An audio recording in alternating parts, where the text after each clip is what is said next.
عقل مند وہ نہیں ہے جو صبح گدھے کی طرح اٹھتا ہے اور سارا دن کچھ نہ کچھ کرتا رہتا ہے یا دنیا کے کام کرتا رہتا ہے، کماتا ہے، کمائی کرتا ہے یا کھیلتا ہے یا جو بھی کرتا ہے، کھاتا ہے پیتا ہے مر جاتا ہے۔ یہ عقل مند نہیں ہے، ان کا عقل نہیں ہے، یہ کم عقل لوگ ہیں، کم عقل نہیں ہے ان کے پاس۔ عقل مند کون ہے؟ اللہ رب العزت عقل مندوں کو بیان کر رہا ہے۔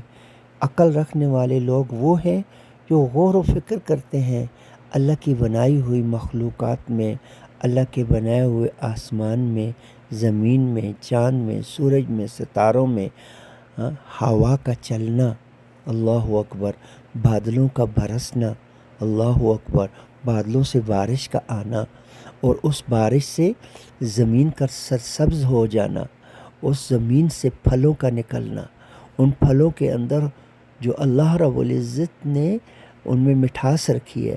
کھاتے ہو، گدھوں کی طرح کھاتے ہیں، جانوروں کی طرح کھاتے ہیں، سوچتے نہیں یہ کھانا کہاں سے آیا۔ تو یہ وہ لوگ ہیں، عقل مند لوگ ہیں جو اللہ رب العزت کی کائنات میں غور و فکر کرتے ہیں تاکہ اپنے اللہ تک پہنچ جائیں۔ اس آیت میں اللہ رب العزت ان کے بارے میں بتا رہا ہے کہ ان فی خلق السماوات والارض، بے شک جو تخلیق کیا اللہ رب العزت نے آسمانوں کو، 7 آسمان اللہ نے تخلیق کیے، 7 آسمان۔ ہم کو صرف ایک کا پتہ ہے، ایک کتنا بڑا ہے، 7 کتنے بڑے ہوں گے۔ والارض، اور زمین، یعنی پیدائش جو ہے، پیدا کرنا جو ہے آسمانوں کا اور زمین کا، یہ اللہ رب العزت نے۔ اب زمین کو دیکھیں اور کریں، فکر کریں۔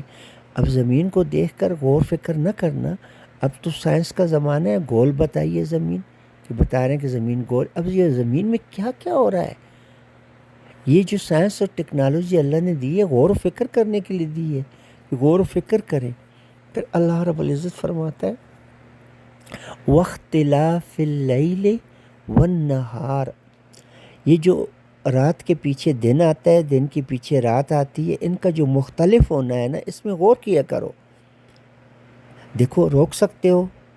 ابھی رات ہو گئی، اب رات ہوئی ہے، چل رہی ہے نا، صبح آ جائے گی، کیا آپ رات کو روک سکتے ہو کہ صبح نہ ہو؟ اور جب صبح ہوتی ہے تو کیا صبح کو بدلنے سے روک سکتے ہو کہ صبح ہی رہے، بدلے نہیں؟ اس کو روک سکتے ہو؟ نہیں روک سکتے۔ تو اس میں غور کیا کرو، رات کے آنے کے اوپر غور کرو، دن کے نکلنے کے اوپر غور کرو، سورج کے نکلنے کے اوپر غور کرو، ستاروں کے چمکنے کے اوپر غور کرو، دن کا خوبصورت ہونا، کبھی بارش آتی ہے، کبھی وہ بالکل صاف ستھرا ہوتا ہے، کبھی آسمان نیلا ہوتا ہے اور کبھی آسمان سے قہر برس رہا ہوتا ہے، گرمیاں سخت گرمیاں، سردیاں سخت سردیاں، پھر بہار کا موسم، ہر چیز گرین ہو جاتی ہے، سبز و شاداب ہو جاتی ہے، پھول مسکراتے ہیں۔ یہ غور فکر کے لیے اللہ نے دیے، ان کو بس ایسے ہی اگنور کرنے کے لیے نہیں، ان کو ان کا کام کیا ہے؟ کھانا پینا، چیزوں سے مزے لینا، مرنا اور جہنم کی آگ میں چلا جانا اور ہمیشہ کے لیے چلے جانا۔ یہ وہ ہیں جو عقل نہیں استعمال کرتے۔ پھر آگے فرمایا کشتیوں پر غور کیا کرو، والفلک التی تجری فی البحر، کشتیوں کے اوپر غور کرو۔ یہ کشتی ابھی نہیں بنی ہے، ٹھیک ہے، اور جب سے انسانیت آئی ہے یہ کشتیاں سمندروں میں چل رہی ہیں۔ تو فرمایا کہ ان کشتیوں کے اوپر غور کیا کرو، یہ جب بہتی ہیں سمندر میں، تجری فی البحر، یہ بہتی ہیں سمندر میں، ایسے عظیم شان پہاڑوں کی طرح لوگوں نے کشتیاں بنائے۔ کون ہے یہ؟ اور وہ تنکے کی طرح ہوتی ہیں، اللہ کی اس عظیم شان سمندر کے سامنے وہ بالکل ایک تنکے کی حیثیت رکھتی ہیں، ایسے ڈولتی ہیں اور تباہ بھی ہو جاتی ہیں، ڈوب بھی جاتی ہیں۔ تو یہ غور و فکر کے لیے، یہ ہے وہ غور و فکر جب انسان کرتا ہے تو اپنے رب کو پہچانتا ہے۔ فرمایا کہ یہ جو کشتیاں ہیں یہ تمہارے نفع کے لیے بنائی ہیں، بما ینفع الناس، ساتھ جو وہ نفع دیتی ہیں انسانیت کو، انسانوں کو نفع دیتی ہیں۔ پھر فرمایا وما، اور جو انزل اللہ، نازل کی اللہ نے، من السماء، آسمان سے کیا نازل کرتا ہے اللہ رب العزت؟ پانی کو، پانی کو نازل کرتا ہے، پانی نیچے آتا ہے، آسمان بارش ہوتی ہے، بارش کے ذریعے پانی اللہ پاک عطا فرماتا ہے زمین کو، اور زمین سے سرسبز و شاداب قسم کے پھل فروٹ اور چیزیں نکل. پھر فرمایا کہ وما انزلہ، اور جو نازل کیا اللہ رب العزت نے من السماء آسمان سے، من ماء پانی سے، پانی سے کیا کیا اللہ پاک نے اس پانی سے، فاحیا بہ الارض، زندہ ہوتی ہے، پس تو زندہ کیا، بہ الارض اس سے زمین کو، اس پانی سے اللہ رب العزت مردہ زمین کو زندہ کر دیتے ہیں. زمین میں کچھ نہیں ہوتا، بنجر بالکل خراب ہوتی ہے، گھاس پھوس اس میں اگی ہوتی ہے. جب اللہ رب العزت آسمان سے پانی کو برساتے ہیں تو وہ زندہ ہو جاتی ہے. فاحیا، پس تو وہ زندہ ہو جاتی ہے، بہ الارض اس پانی سے زمین، بعد موتہا، بعد اس کی کہ وہ مردہ تھی، بالکل اس کی کوئی حیثیت ہی نہیں تھی، بالکل مردہ تھی، کچھ بھی نہیں تھا اس میں. جب بارش اس کے اوپر اللہ رب العزت برساتے ہیں تو اس بارش سے وہ زندہ ہو جاتی ہے، اس سے پھر پھل فروٹ، اور اس سے اللہ رب العزت جو ہے ہمارے کھانے کے لیے چیزیں عطا فرماتے ہیں. پھر فرمایا کہ وَبَثَّ فِيهَا، اور اللہ رب العزت نے پھیلا دیا ہے اس زمین میں، من کل دابہ، تمام جانداروں کو.